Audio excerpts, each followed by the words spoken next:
what a week! Whose war? Not our war. Oh, you're smart. You knew.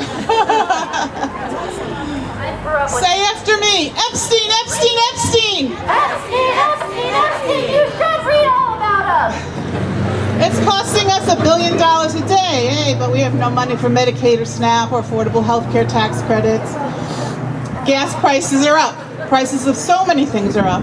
American servicemen are dying. Thousands of civilians in the Middle East are being killed. Have you seen the environmental catastrophe where it's like black oil rain on people in the Middle East there? The shipping passageway, Strait of Hormuz, is closed. And of course there was no imminent threat to justify this. You ready? Epstein, Epstein, Epstein! Epstein, Epstein, Epstein. We can't forget. And of course the regime has no idea what they're doing. We have the threat of sleeper cell attacks.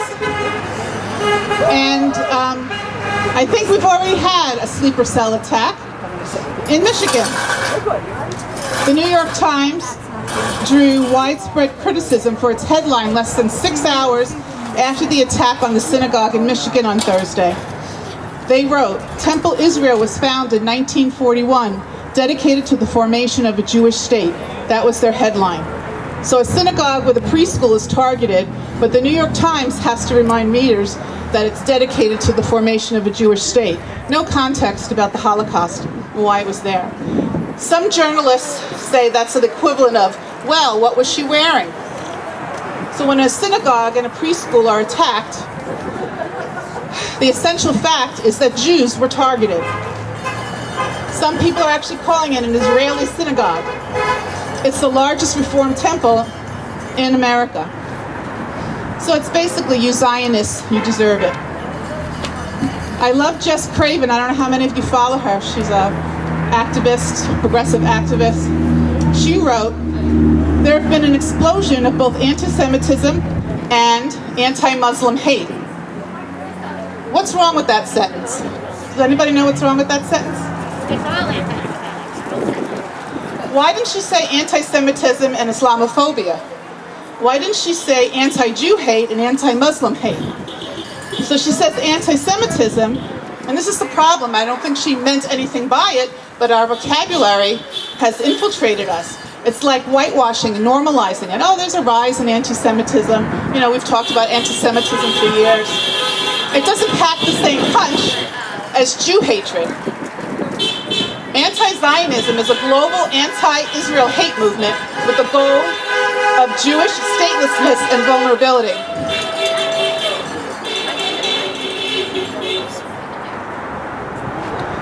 Your Jewish friends are not okay. Your Jewish friends are not okay. There was another attack today in Amsterdam on a synagogue. Did you guys read that? I know where everybody's trying to get up and come here. We are not okay. Anti-Zionism is the modern way of persecuting Jews. It libels Israel as racist, colonial, apartheid, and genocidal, using Western colonial settler theory. So it's the far right of the neo-Nazis. Jews will not replace us. We know how all that went down. But it's the progressive left, which I am a progressive left person, and I agree 99% of the progressive policies. However, the progressive left, many have taken on this anti-Zionism. And as you can see, what the result of it is. A friend of mine, so I have many friends who are progressive, posted this. If you post, stop killing kids, with no further context, Zionists will automatically assume it's them. I wonder why. This person also posted, Israel will dirty bomb the United States and the Epstein media will blame Iran. It's all around me. I'm not part of the Danbury Unites for Immigrants anymore. I don't know, I haven't made it too public that I left the organization. And there was a variety of reasons, but one of them is that it's a very far left progressive people who are leading it. Not all the members, because I adore many of them. But the leadership is anti-Zionist, and they insisted on it being incorporated into our fight to help the local immigrants. I stood it. I stood anti-Semitism for a year with them, and I couldn't take it anymore.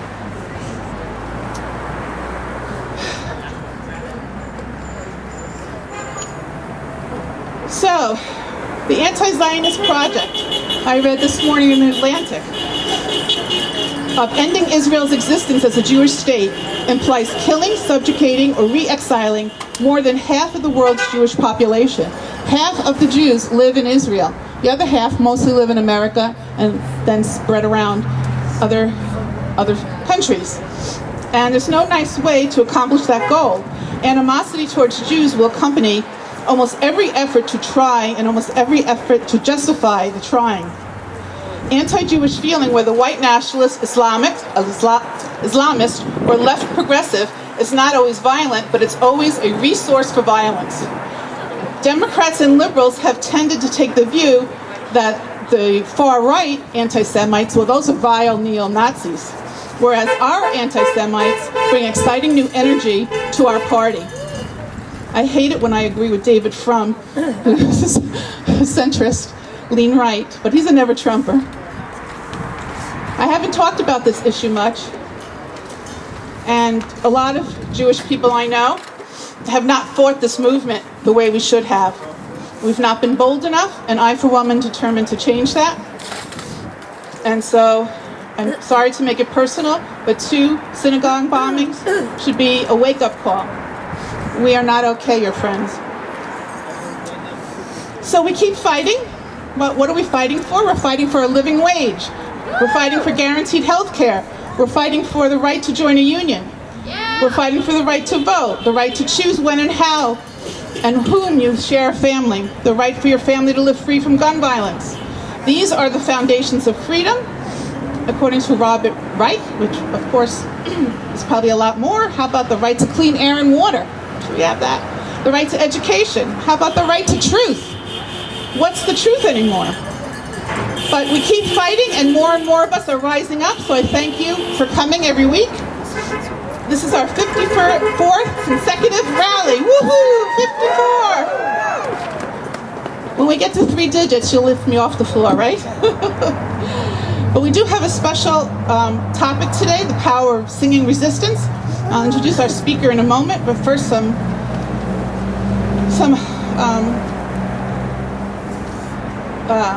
things about events coming up. And today, after our rally, we'll be in Shakedown for our social event.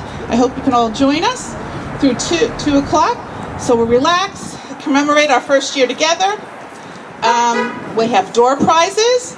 We've got music. We've got a really good dessert table. I think I might start with the dessert table. So have some fun. We need some help coming up with a logo for our group. So we're going to have a little doodling thing, asking folks to doodle. And then we have Lisa Barron on our team, who's a graphic designer, who's going to take our doodles and try to turn it into a logo. Oops. So lunch is on you. Just order off the menu as a way to thank Tony Heslin. And talking about thanking Tony, we're going to have a little gift for him. I actually have a card I just dropped on the floor. We're going to start passing around, and we'd like everyone to sign it. You can write a message if you want. You can just write your name, whatever you want, as a thank you for Tony. He's been letting us use this lovely restaurant for weeks, besides all the other things he does for us. Next week after the rally, we have our umbrella resistance craft. So if anybody still wants to do that, you can do that. $6 per person. It comes with the umbrella and the stuff to make the resistance umbrellas. And we do have some new smaller ones that Gypsy Jean got that might make it a little safer if we have a crowd at our No Kings. And No Kings is when? Yeah, we're going to announce the details soon. Folks keep asking, what can they do to help fight fascism? So that's going to be the focus of our rally. We're going to talk about activism. We have 3 activists coming to speak with us, including a student from WestCon. We have a lot of organizations coming to set up tables that you can speak to as well, so we can help answer that question. After our rally, we are asking folks to converge down in Danbury. Danbury at 3 o'clock for a march. So all the rallies are scheduled so that all the towns can converge in Danbury for a mass march for unity and solidarity. and we're going to have music and dancing in the streets. And if you can't do the actual march, you can meet us at certain stop points. I've been advertising the links for that. We also have Dining for Justice. So after the march in Danbury, we're asking folks to go out to eat in some local Danbury restaurants. They've been suffering, not only because it's a big Latino community, but just financially a lot of folks are suffering in Danbury. Rock's Democracy is tomorrow, their 1-year anniversary. We're all invited to go. The Newtown Community Center, 3:30. Thank you to our team. Today we have Kathy, Sue, Carolyn, Greg, Nancy, and Lisa. Our button team led by Melissa, Jenny, Barbara, and Lisa H. Dorothy Wren. I hope I didn't forget anybody. So many new buttons you guys are going to see at No Kings. We're keeping them a secret. Allison, thank you for always coming and helping to set up. And always baking goodies, which this time are part of the dessert table. Did you see the new signs? Gavin Wasson, who is, why my mouth is dry, who is the leader of the Fairfield Indivisible Group. He loves making these signs. He would not take any money for them. So he spent hundreds of dollars and he gifted us these new signs. So we probably should send him a thank you card too. So thanks for showing up each week. I know there are a couple first-timers here. Any first-timers? I know. Woo, thank you. Welcome these two lovely ladies. Okay, well we collect food for the pantry every week. We have a newsletter, email list if you want to get on, see us. We have a website that has our videos and pictures. This week, Kathy Schaefer is speaking to us about the power of song and the modern singing resistance movement ignited by Minneapolis' response to ICE. She is one of the organizers of the new resistance singing group being formed in Bethel, with Karen and Terry, and I think Sue's on them, maybe Kennedy and Aurora. I think there's a few people in that group. So she's going to talk to us today. She's worked as a registered nurse in pediatric surgery, as an outdoor educator for school groups, as an adjunct professor preparing future teachers, and for 21 years as a middle school science teacher. Trust in science! She has volunteered for a variety of community organizations, including PTA, Girl Scouts, League of Women Voters. I met her working in the DTC, and she's a former member of the Board of Education. So thank you so much, Kathy. Good morning, everybody. Songs have been a part of resistance movements throughout history. From struggles against apartheid in South Africa, to protests against Russian oppression in the Baltic, to the civil rights movement in the United States, and many other countries around the world, people have raised their voices in song. And again today, we are faced with an oppressive regime. We have seen federal agents come into our cities and use intimidation and violence against people living and working peacefully in our communities. The people of Minneapolis became a catalyst for the resurgence of singing in troubled times and the formation of the singing resistance. Now these songs of protest are being shared and sung across the country, including right here in Bethel. So why do we sing? Throughout history, singing has played an important role in nonviolent resistance. But why? What is the point of raising our voices in song when there is so much at stake, when it seems like the whole country is going in the wrong direction? What can a bunch of people singing in the street hope to accomplish? It turns out they can accomplish a lot. To understand the collective power of our voices, let's start by thinking about how you feel when you sing. If you've ever been a part of a singing group, you know what it feels like. It feels different than anything else. It feels like community. It feels like fun, like being part of something bigger than yourself. Research shows us that singing communicates with people in a way that speeches can't, helping people to develop a sense of community. We gather together. We even breathe together. singing a common message with one voice. When people sing together, the message is magnified by each voice in the collective, and our voices also connect us with each other. We know that successful resistance movements depend on both unity and connections, and singing accomplishes both. Singing songs also reinforces a joint purpose, carried on the music and written in the lyrics. Songs have an impact beyond a given day or a given gathering. Songs have a more lasting impact because unlike a speech or a rally, the words and music often stay with people. Music connects with us on an emotional level. Singing is also a form of storytelling, and the stories are often powerful because the creators of the songs, old and new, put their emotions into them. The lyrics are short, easy to learn, and easy to remember, repeat, and share. The words and music of songs continue to inspire people long after the rally or the speech is done. At the same time that new songs are created, older songs evolve. The lyrics can change to reflect current challenges, sometimes giving old songs new energy and new life. Or they can focus on common themes that are not attached to a specific time or place and gain new meaning in new circumstances. Their relevance to singing and resistance is enduring. Think about the song "We Shall Overcome," one of the anthems of the civil rights movement. It remains relevant today. And let's not forget that beyond their utility as a tool for peaceful protest, singing is joyful. It helps to relieve stress. In times when people may become discouraged or frustrated, songs can bring us joy and give us the energy to continue. We feel more empowered when we sing together. On the joy of singing, Ella Fitzgerald has been quoted as saying, quote, "The only thing better than singing is more singing," unquote. And finally, anyone can sing. You don't need special equipment or even instruments. You don't need to be a professional singer or even have a great voice. Singing as part of resistance and peaceful protest is not an audition for a Broadway show. We sing for and with each other.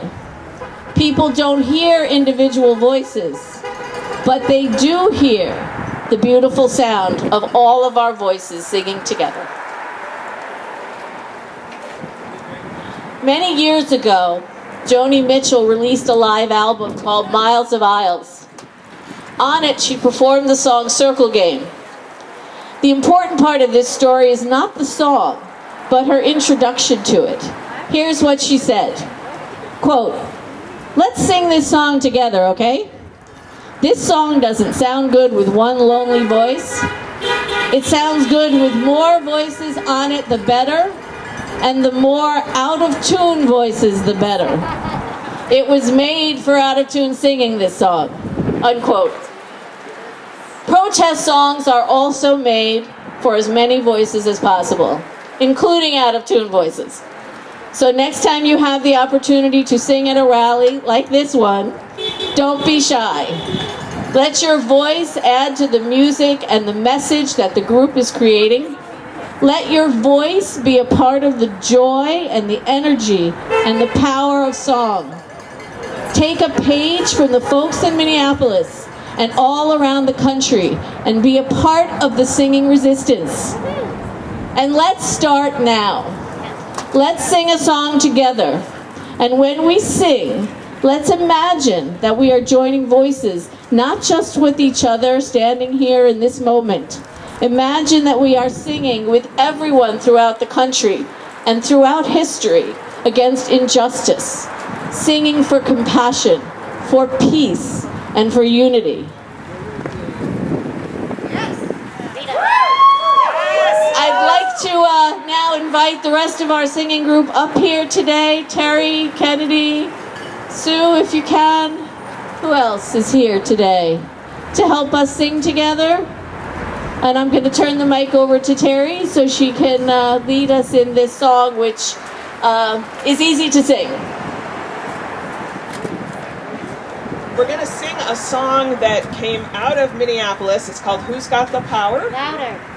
You gotta get, oh, it's too low for you. Here, take that. Take it.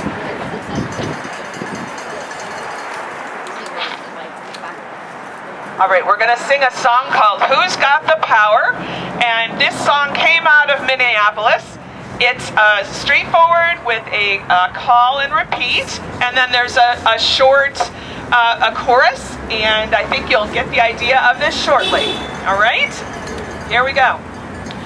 Who's got the power? Who's got the power? We've got the power. We got the power. Who's got the power? Who's got the power? We've got the power. We've got the power. What do we do when? What do we do when We've got the power. we've got the power? We take care of each other. Yes, we do. We take care of each other. Who's got the vision? Who's got the vision? We've got the vision. We've got the vision. Who's got the vision? We've got the vision. We've got the vision. We've got the vision. What do we do when? What do we do when We've got the vision. we've got the vision? We take care of each other. Yes, we do. We take care of each other. Who's got the courage? Who's got the courage? We've got the courage. We've got the courage. Who's got the courage? Who's got the courage? We've got the courage. We've got the courage. What do we do when? What do we do when We've got the courage. we've got the courage? We take care of each other. Yes, we do. We take care of each other. Who's got the joy? Who's got the joy? We've got the joy. We've got the joy. Who's got the joy? Who's got the joy? We've got the joy. We've got the joy. What do we do when? What do we do when We've got the joy. we've got the joy? We take care of each other. Yes, we do. We take care